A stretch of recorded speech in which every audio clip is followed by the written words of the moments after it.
Hej Silas. Silas, nu skal du høre, jeg har tegnet din opgave ned her.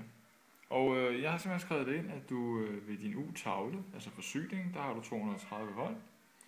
At du løber 50 meter henover her til skuret hernede.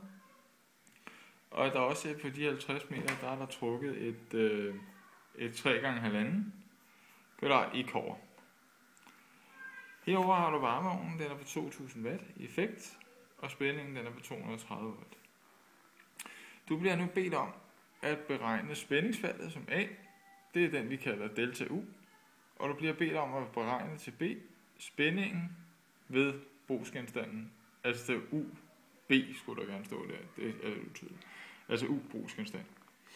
Til C her, der bliver du spurgt om kravet, og det er SB 525. Og kravet det er, at der fra forsyning og ud til brugsgenstanden maks må være 4%. Nu omtales det som værende et lovkrav, og det er det ikke. Det er et anbefalet spændingsfald. Så sådan er det. For simpelthen at beregne den her udregning her, så er du nødt til at starte med at beregne RL. RL det er jo modstandsformlen for ledningen, altså modstand i ledning. Og den består af tre ting her i bryggen. Der er rho, som er den specifikke modstand for materialet. Så er der længden, det er lille l. Og der har jeg skrevet i parentes, at du skal huske at gange den med 2. Fordi du har en strøm, der løber frem, og en strøm, der løber tilbage. Så har du store S, skal du dividere med, at det er tværsnittet eller kvadratet. Så for din opgave her, der vil den lyde sådan RL. Der vil rho, det vil være 0,0175. Det er den specifikke modstand for kobber. Og gange længden. Og der har jeg taget de 50 meter, du havde heroppe. Og dem har jeg ganget med 2. Så jeg får 100 meter. Det dividerer jeg med 1,5 kvadrat. Fordi du fik at vide, at det var 3x1,5. Det vil sige, at jeg får en RL, der hedder 1,17 ohm. Og hvad skal vi så bruge den til? Jo, RL skal vi jo bruge, fordi at vi vil gerne finde delta U. Det er det, vi bliver spurgt om i den første. Og delta U, det er den spænding, du mister i kablet på grund af modstanden. Formlen for delta U, den er RL gange I. Og vi har ikke lige I, men vi har jo fået effekten og spændingen for brugsgenstanden heroppe. Så hernede, der har jeg lavet en beregning på I. Altså simpelthen effekten P divideret med spændingen U. Og det er jo så 2000 divideret med 230. Og den har jeg fået til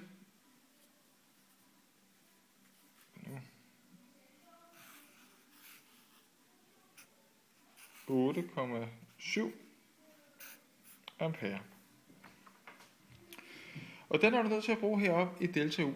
Fordi delta U, den bliver beregnet ved RL, altså ledningsmodstanden, gange strømmen. Det vil sige, RL, den fik vi til 1,17,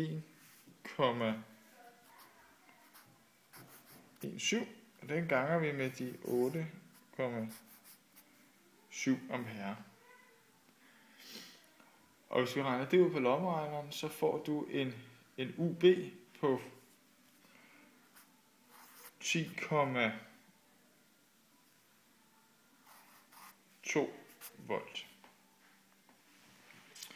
Og hvis du nu regner ud der, det er så det du mister i kablet på den her 1,5 kvadrat hen over de 50 meter. Der mister du 10,2 volt. Så det er sådan set spørgsmålet. Det var sådan set spændingsfaldet, delta U, altså spørgsmål A. Det var de 10,2 volt. Så bliver du spurgt om at beregne spændingen ved brugsgenstanden. Og hvis du skal beregne spændingen ved brugsgenstanden, det er den vi kalder UB. Den er ret simpel. Det er spændingen ved tavlen, altså U-tavle, minus delta U, altså den spænding, som du mister hen over kablet. Spændingen ved tavlen, den fik du oplyst til at være 230 volt. Det vil så sige, at de tal, vi sætter ind her, det er 230 under UT, og den minuser du med de 10, og det er helt eksakte, det var 10,1 10,79. Det var den, jeg bare rundede op til 10,2. UB bliver så 219,821 volt. Så det vil sige, at din UB, altså spørgsmål B, spændingen ved brugsgenstanden, altså UB, den bliver 219,821 volt UB. Så bliver du spurgt her til sidst, om den overholder kravet. Kravet det finder du i SB 525, og det er 4% som anbefaling. Og for at beregne det, så skal vi beregne den, der hedder delta U procent. Den formel ser sådan her ud. Det er delta U gange 100 divideret med U tavle.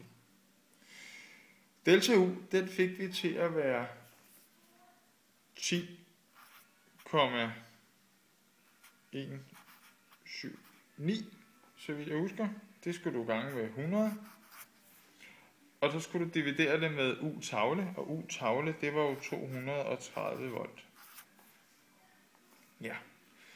Hvis du slår det her ind på lommeregneren, det har jeg gjort i hvert fald, så finder vi ud af, at dit spændingsfald, hvis vi lige runder det ned her, så er det 4,4%.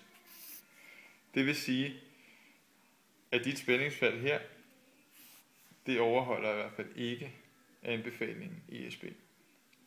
Jeg håber, den hjælp. Om ikke andet, så må du skrive eller ringe, så kan vi tage nogle flere opgaver. Hej!